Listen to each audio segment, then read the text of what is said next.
Sentence হচ্ছে real conditional, অথবা এটাকে বলা হয় জিরো কন্ডিশনাল। রিয়েল মানে বাস্তব, এটা আমরা সবাই জানি। জিরো কন্ডিশন বা রিয়েল কন্ডিশনের কিছু শর্ত আছে। কি শর্ত থাকবে?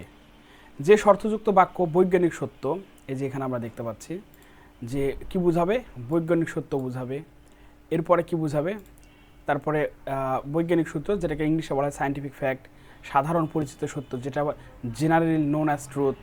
এরপর অভ্যাসগত কর্ম বা ঘটনা, হ্যাবিচুয়াল ফ্যাক্ট, এবং অন্যান্য বিষয় যা সর্বদা সত্য হয়। এটা খুবই গুরুত্বপূর্ণ যে অন্যান্য বিষয় যা সর্বদা সত্য হয়, এরূপ বুঝালে সেটা হবে রিয়েল কন্ডিশন বা জিরো কন্ডিশনাল সেন্টেন্স। আমরা উদাহরণ দেখলে আমাদের কাছে বিষয়টা একদম ক্লিয়ার হয়ে যাবে। উদাহরণ দেওয়া যাক। তাহলে এখানে কি সাধারণ ঘটনাগুলো, অর্থাৎ সাধারণ ঘটনাগুলো সত্য হয়, মানে সাধারণত ঘটনাগুলো কি হয়, সত্য হয়, যে ঘটনায় ঘটুক। আমরা এই সেন্টেন্সটা খেয়াল করি। Milk boils if you heat it to 100 degree Celsius. বলছে যে দুধ সিদ্ধ হয় বা ফুটতে শুরু করে যদি তুমি তাতে 100 ডিগ্রি সেলসিয়াস তাপমাত্রা প্রয়োগ করো। এখন এই জায়গায় আরেকটা বিষয় খেয়াল রাখতে হবে যে আমাদের প্রেজেন্ট ইনডিফিনাইট টেন্সের চিনার উপায় কি, বাংলা ক্রিয়ার সাথে থাকে রস্যই অন্তস্থ এ। আর এই সেন্টেন্সটা যখন আমরা অর্থ করব তখন অবশ্যই দুই সেন্টেন্সেরই ক্রিয়ার শেষে আমাদের কি নিয়ে আসতে হবে, রস্যই অন্তস্থ এ। অর্থ একদম সূক্ষ্মভাবে করতে হবে।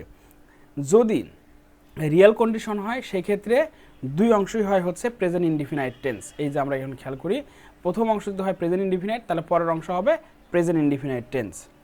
এরপরে আমরা আরেকটা উদাহরণ দেখি। রহিম ইউজুয়ালি ওয়াক্স টু স্কুল। রহিম সচরাচর বা সাধারণত হেঁটে স্কুলে যায়। If he has enough time, যদি তার হাতে পর্যাপ্ত সময় থাকে। এখানে হ্যাজ আছে, অনেকেই মনে করবেন যে এখানে মনে হয় এটা পারফেক্ট টেন্স। হ্যাজ থাকলে তখনই পারফেক্ট টেন্স হবে যখন এরপরে আর একটা মেইন ভার্ব থাকবে। এরপরে কিন্তু আর কোনো ভার্ব নাই বা ভি3 নাই, যার ফলে এটাই এখানে main verb. Am, is, are, was, were এগুলো অক্সিলারি ভার্বও হতে পারে, আবার মেইন ভার্বও হতে পারে। তাহলে এটাও ওই সেম ঘটনা যে প্রথম অংশ প্রেজেন্ট ইনডিফিনাইট হলে পরের অংশ হবে কি, প্রেজেন্ট ইনডিফিনাইট টেন্স। এরপরে আমরা খেয়াল করি একটু যে ইট গেটস ডার্ক, বলছে অন্ধকার নেমে আসে।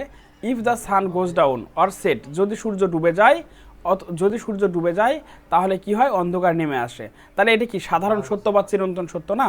যদি সাধারণ সত্য বা চিরন্তন সত্য বোঝায় তাহলে সেটাও কি হবে, সেটাও হবে হচ্ছে জিরো কন্ডিশন বা রিয়েল কন্ডিশন।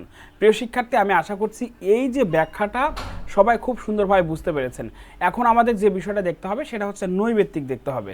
এখন আমরা বিগত সালে কিছু নৈবেত্তিক সলভ করি, তাহলে আমাদের কাছে বিষয়টা একদম দিনের আলোর মতো ক্লিয়ার হয়ে যাবে। 1 নম্বর নৈবেত্তিক একটু সবাই চেষ্টা করেন। 1 নম্বর নৈবেত্তিক বলছে if you buy 1 T shirt you dash the second one free. বলছে যদি তুমি একটা টি শার্ট কেনো তাহলে তুমি আর একটা কি ফ্রিতে পাও, মানে সঙ্গে সঙ্গে কিন্তু তুমি ফ্রিতে পাও। এটা বলছে একটা কিনলে আর একটা ফ্রি। ফ্রি মানে একটা কেনার 5 দিন পরে কি ফ্রি দিবে না, সাথে সাথেই ওইটাও ফ্রিটাও পেয়ে যাবেন। এই জন্য এইটা প্রথম অংশ আছে হচ্ছে প্রেজেন্ট ইনডিফিনাইট, তাহলে পরের অংশ কি হবে, পরের অংশ হবে প্রেজেন্ট ইনডিফিনাইট। এটা এসেছিল জাহাঙ্গীরনগর বিশ্ববিদ্যালয় 2014-15 সালে। এই কন্ডিশনাল সেন্টেন্স থেকে যে কোনো ভার্সিটিতে কোশ্চেন আসতে পারে, চাকরি পরীক্ষায় কোশ্চেন আসতে পারে, খুবই গুরুত্বপূর্ণ। আচ্ছা, আমরা উত্তরটা দেখি। উত্তর হচ্ছে গেট, কারণ দুটোই হবে প্রেজেন্ট ইনডিফিনাইট টেন্স। ওকে, আমরা 2 নম্বর নৈবেত্তিকটা একটু খেয়াল করি।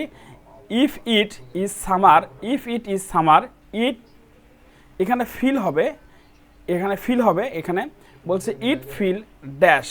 এখানে কি হবে, এখানে প্রথম অংশ আছে হচ্ছে প্রেজেন্ট ইনডিফিনাইট টেন্স, তাহলে পরের অংশটা কি হবে, তাহলে পরের অংশটাও হবে হচ্ছে প্রেজেন্ট ইনডিফিনাইট। তাহলে প্রেজেন্ট ইনডিফিনাইট এখানে কোনটা আছে, প্রেজেন্ট ইনডিফিনাইট এখানে আছে হচ্ছে ফিলস, এই ফিলস, যার ফলে দুই অংশই এখানে হবে প্রেজেন্ট ইনডিফিনাইট।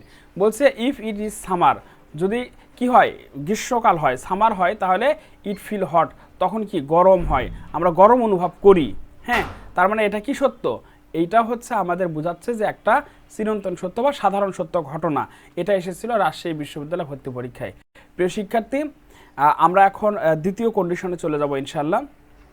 আমাদের এটার